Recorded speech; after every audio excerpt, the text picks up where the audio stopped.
believe he can wait very long, Larry. I believe if you're going to make the move, you got to make it quick. I don't think he can wait too long.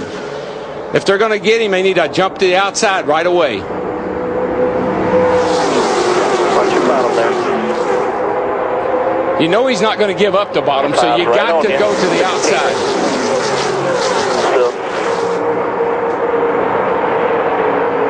Look at the outside line. Jeff Gordon in that 24 car with his teammate Casey Mears, but Casey leaves him out there.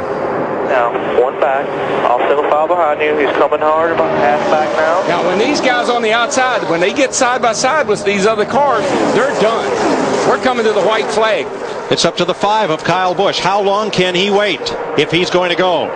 Still single file. White flag, 1 lap to go. To the white, man. Coming to the white. Single file behind you. Front 4, single file. Here they go. They got to go. They got to get Mark moved. They got to move him somehow. He gets back to that yellow line right around the bottom, all the way through turn 1 and 2. Mark Martin is driving the race of his life, and there's nobody that's better at holding people off at Daytona. And Kyle Busch lagged back a little bit. Is he going to get help? Is he going to come? He's looking. Back behind you.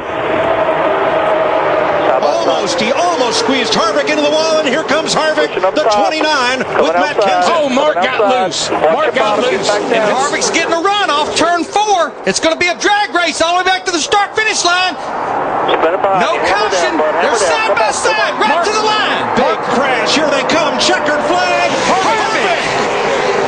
Kevin Harvick wins the Daytona 500. We got one car on his roof coming across the start-finish line. Still wrecking. They're wrecking everywhere. Bowyer's on fire. Jeff Gordon's wrecked. And they are still wrecking. Montoya, Stremme, Kenseth, Biffle, Marlin, Carl Edwards, Casey Mears all crashed on the final lap.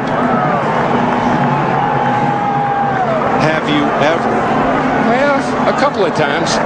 I'm going to repeat what I heard a few years ago. No, I have never. I got so excited I broke the damn mirror in half. Jeff Gordon's day ends about like his teammates. Clint Bowyer came across the start-finish line on his roof. I've seen fire and I've seen rain. David Stremme's climbed out. He is okay. Sterling Marlin, who slid across to a stop. Well, Larry, let's see. Are they going to run these cars anymore? They were intending on it, but I don't think many of them will. It may be a good time to bring the old car tomorrow out. What was the margin of victory for Kevin Harvick? Unofficially 2/100ths of a second. I thought Mark had him. I thought he was going to hold him. And Mark Martin, a bridesmaid once again. He's got to be thrilled, though. What a finish. Bakersfield, California's Kevin Harvick, who took over the seat in what became the 29 after the death of Dale Earnhardt, stormed up the outside. Kyle Busch couldn't hold him off. He had a full head of steam into turn 3. There was no question you were going to have to go the outside. Mark was not going to give up the inside.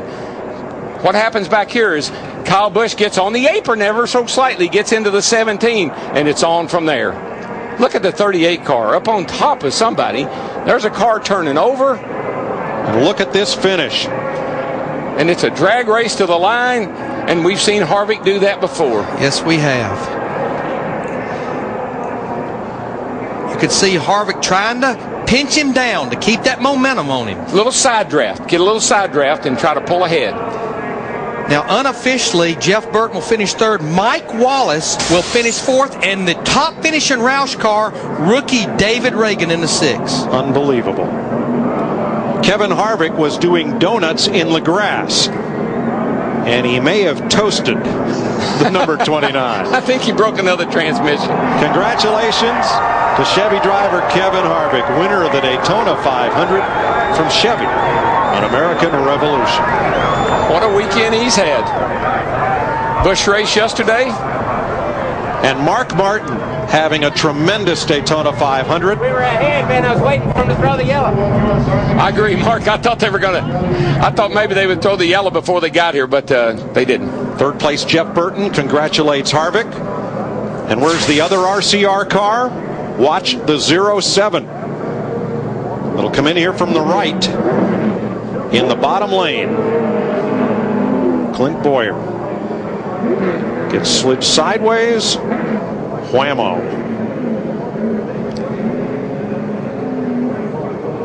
And he'll cross the start-finish line unofficially upside down in the 18th position. On fire. I mean, that's Joey Chitwood couldn't do that.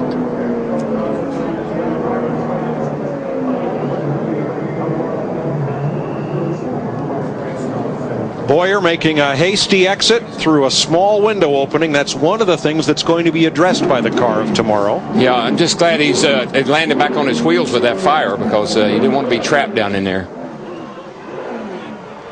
NASCAR does such a great job.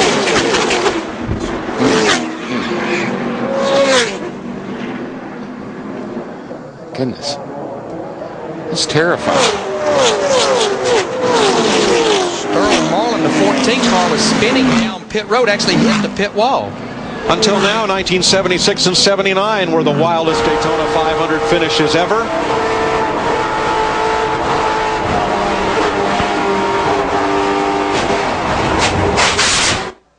New one for the record books. We'll be crying in frustration.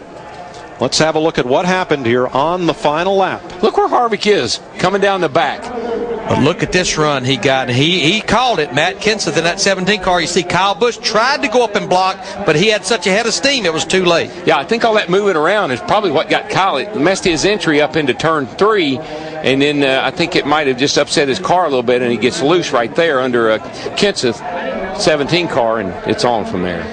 And at the wire, Harvick, because of that push down the backstretch, got out front of Mark Martin. Mark comes back and comes oh so close. But you know what? I'm glad NASCAR let them finish the race. Yes, There's definitely no reason that the cars are wrecking behind them, not in front of them. It was not going to change a thing. Not a thing.